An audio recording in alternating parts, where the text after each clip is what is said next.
I guess, like all good parents, I just was terrified for my kids. I had heard that divorce would destroy my kids, that they'd become juvenile delinquents and get into drugs and alcohol, and that they'd have behavior problems in school. I want to give you some hope for your children. Hi, my name is Gretchen Baskerville, and I'm the author of The Life-Saving Divorce, Hope for People Leaving Destructive Relationships. I've been a Christian divorce recovery leader in churches for more than 20 years. And let me say right up front, I believe in the sanctity of marriage. God meant marriages to be loving, faithful, and lifelong. But what do people of faith do when their marriage is the exact opposite? That's my focus. If you're a woman or man who needs a life-saving divorce, you're in the right place. You may have never heard of that term, but I'm sure you understand it already. We're not talking about an I'm bored divorce, or I miss the single life divorce, or I feel unfulfilled divorce, or I just found someone cuter divorce. We're talking about the 40% of divorces in the United States for very serious reasons. Divorces to find relief from a marriage with a pattern of adultery, sexual immorality, physical or emotional abuse, severe addictions, neglect or abandonment. Today I'm going to give you some hope. If you need a life-saving divorce, your kids will most likely turn out fine as adults. This is just one of my videos on kids and divorce. Watch for the other ones, especially 5 researchers speak out on kids and divorce. Now I know what you're going to say. I was told divorce would destroy my kids, turn them into juvenile delinquents, drive them to abuse drugs or alcohol, and cause them to have serious behavior problems in school, not to mention automatically making them divorce someday too. And these false claims kept many of us in very destructive marriages way too long. Now there's no doubt divorce is an agonizing and difficult decision for any loving parent to make. Probably the most difficult decision in your life. The top fear for most parents is that divorce will cause serious lifelong damage to their children. And for those of us who were brought up in religious homes, we've heard that warning from the day we were born, and we believed it without question. We've heard sermons and radio programs and read books condemning divorcees as quitters who took the easy way out and didn't stay for the kids. We didn't want to be in that category.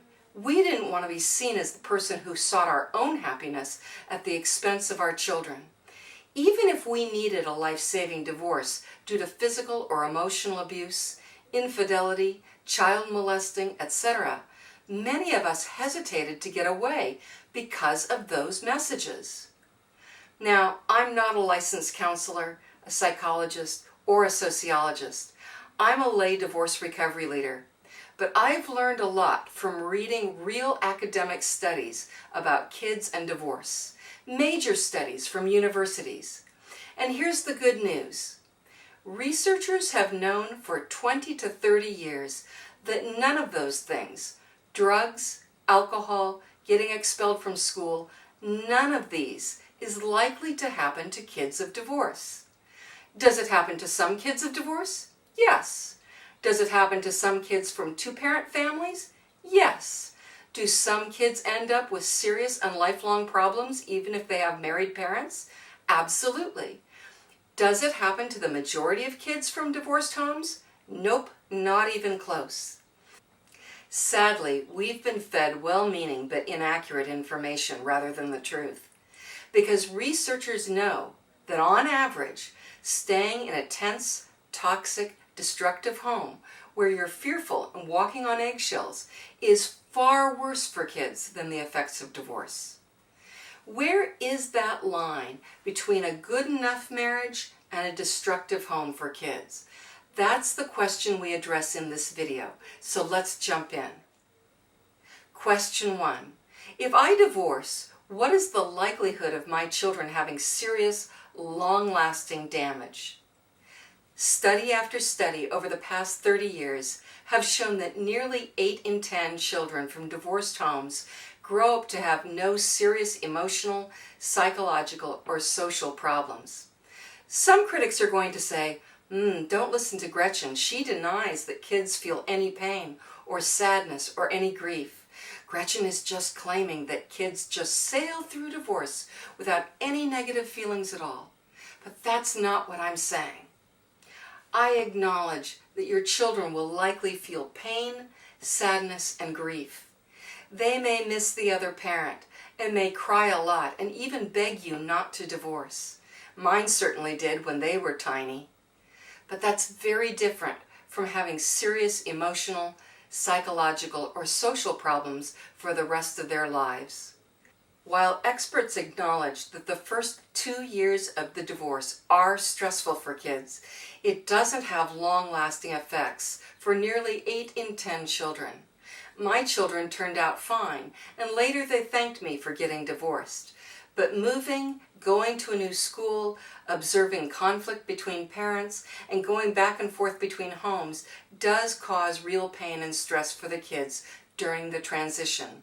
But in the long run, the vast majority of kids turn out a lot like their friends from 2-parent homes. This bar chart shows adults with serious problems based on their parents' marital status when they were young. On the left is adults whose parents got divorced. On the right is adults whose parents were not divorced. As you can see from the graph, the vast majority of kids, whether their parents divorced or not, made it through life without any serious problems at all. Dr. Mavis Hetherington, one of the top family researchers, started studying families at the University of Virginia in the 1970s. And by the way, she was married and never divorced. Later, she summarized her nearly 3 decades of research with 1,400 families this way. In the short run, divorce is brutally painful to a child, but its negative long-term effects have been exaggerated. And she went on to say, most of the young men and women from the study looked a lot like their contemporaries from non-divorced homes.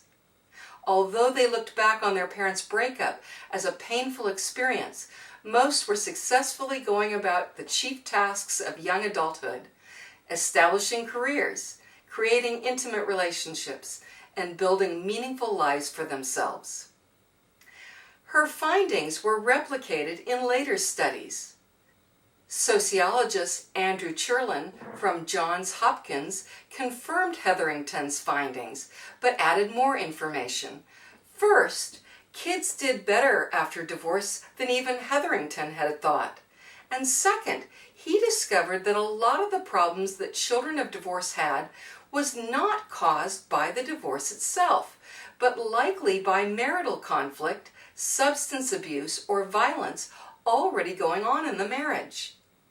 He found evidence that many 7-year-olds were already exhibiting problems long before their parents divorced. So the notion that kids are too young to sense the tension and bad behavior in the home may be wishful thinking. By the end of the 1990s, other researchers were also using very large national population studies of more than 10,000 people that followed children and adults over decades and found that only 20% of adults whose parents had divorced exhibited serious problems later. Now look at the right side of the graph, the kids from married homes. Are you surprised? 1 in 10 kids from married 2-parent homes also turn out to have serious problems. Marriage doesn't protect children from all serious emotional problems. Now let's talk for a moment about the 20% who did end up with lifelong serious problems in adulthood. I feel really bad for them. We've already said they may have been damaged by the toxic atmosphere in the home before the divorce. And some, according to a 2018 study, may also have been traumatized by bitter legal battles during the divorce process. And finally, the child and parent's personality plays a role too. Some adults and kids do better than others because they're naturally confident and feel comfortable in new situations. Other adults and children are naturally fearful and have a hard time with transitions. And of course, each parent's mental health matters too. So what does this mean for you? If your child was fine before the divorce, they will likely have additional stress, fear, and anxiety about all the changes. But on average, within 2 years, they are likely to go back to normal. Before I go on, I want to say something. I don't want to shame anyone because we didn't know. No one told us back 20, 30, 40 years ago. I can't think of one Christian marriage book or Christian radio program that mentioned any of this. We didn't know. Our pastors didn't know.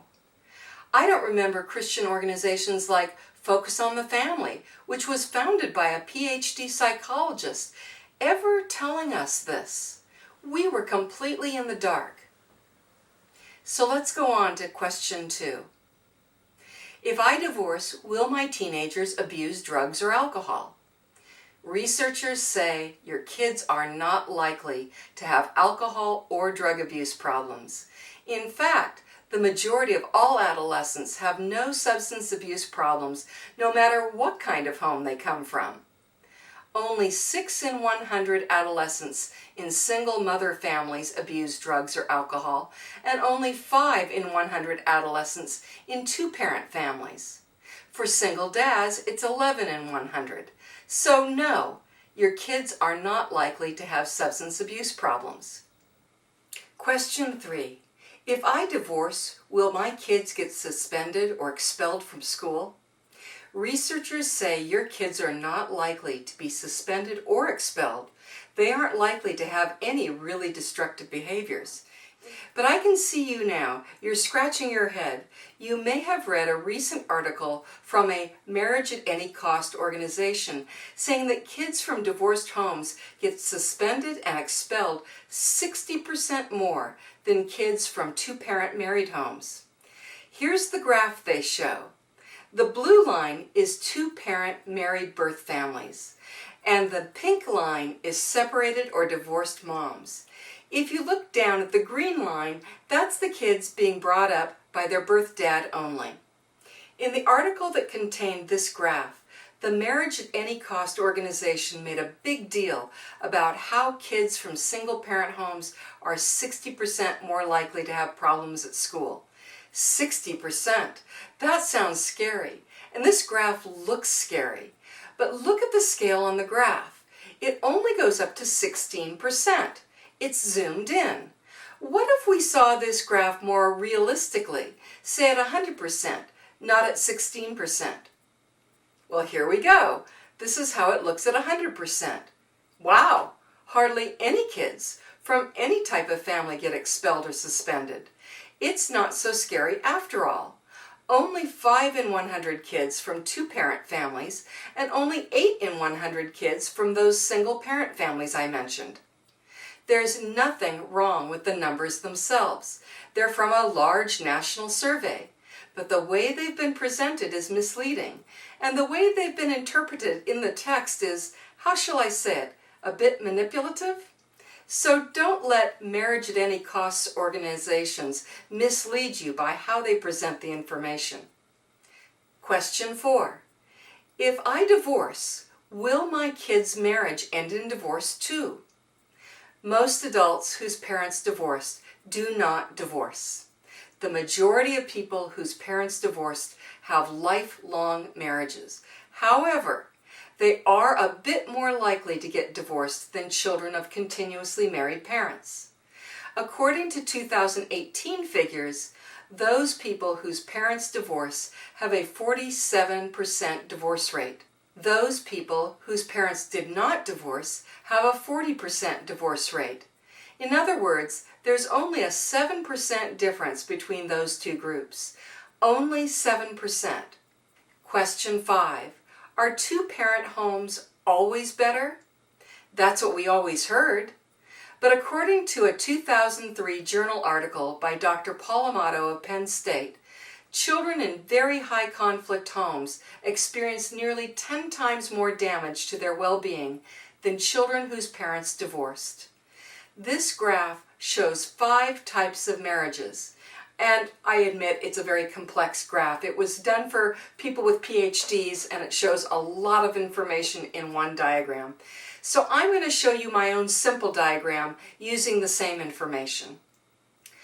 Now look on the left. On the left we find very low distress marriages. These are marriages where the couple is able to resolve marital problems, and though kids may sense some stress, they observe genuine apologies, their parents making up, and better behavior leading to a better relationship. These are peaceful and calm homes, and the children feel safe. Then there are low distress marriages. These couples resolve most of their problems. Then the medium distressed. The couple has some ongoing, medium serious problems that aren't resolved. Then high distress. The couple has serious and ongoing problems that don't get resolved by a change in behavior. And then the very worst ones, the very high discord or very high distress marriages. The couple's problems don't get resolved. Family members feel tense and anxious. Sometimes the problems are hidden and covert, with no obvious fighting, screaming, or violence. But family members walk on eggshells. They only feel safe when the destructive person is away or not monitoring them. The spouse who's most invested in the relationship may keep trying to placate the other, but the tension doesn't get resolved. Researchers have found that divorce is bad for kids in the cases of the very low, and medium distress marriages.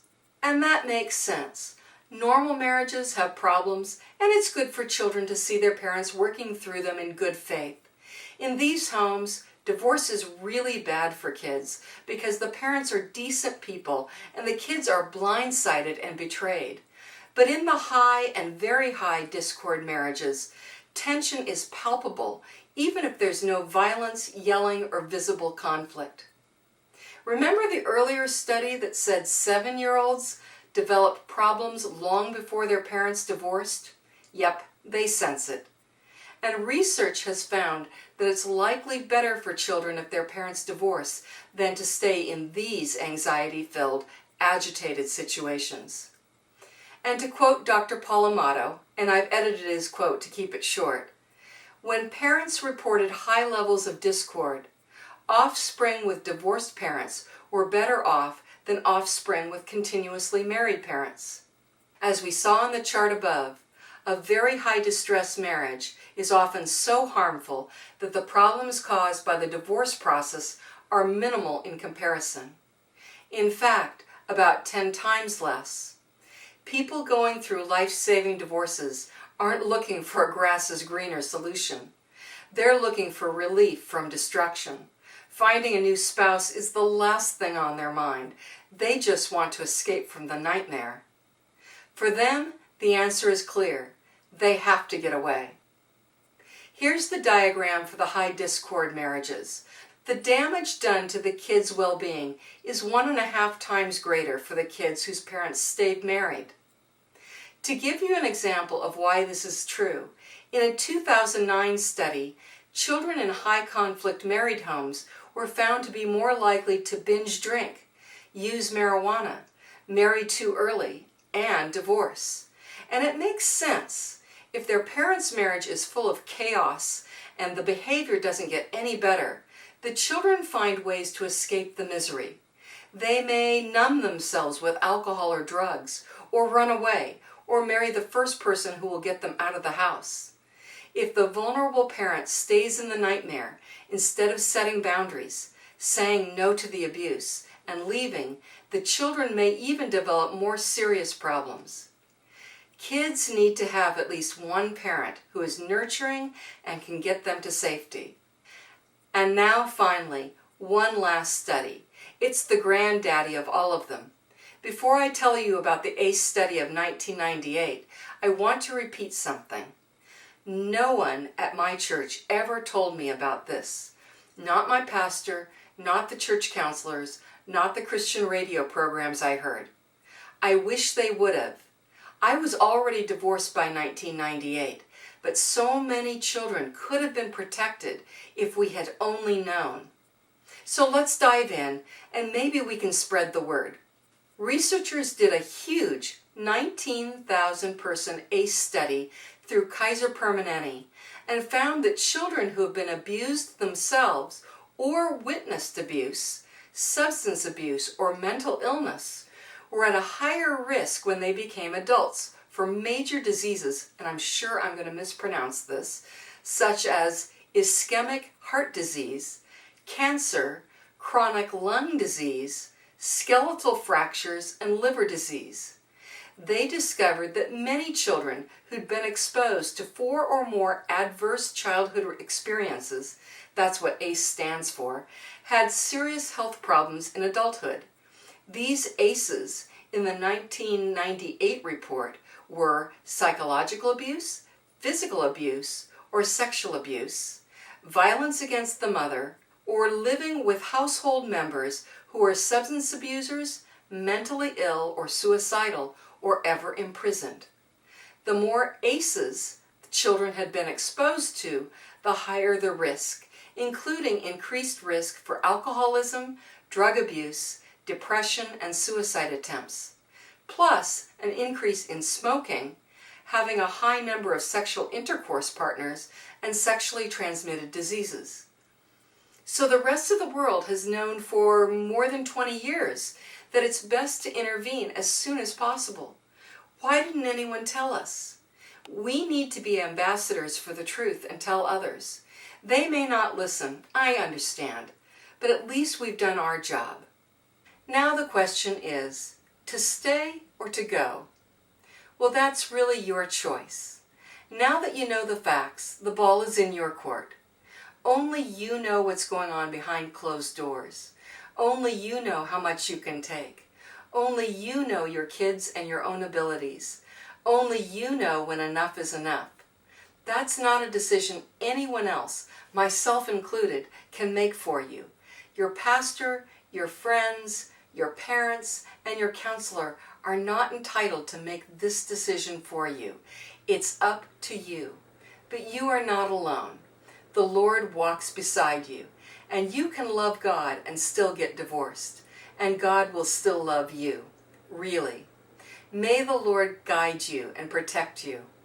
If you'd like more information about divorce and children, please read Chapter 7 in my book, The Life-Saving Divorce, and be sure to watch my other Kids of Divorce videos.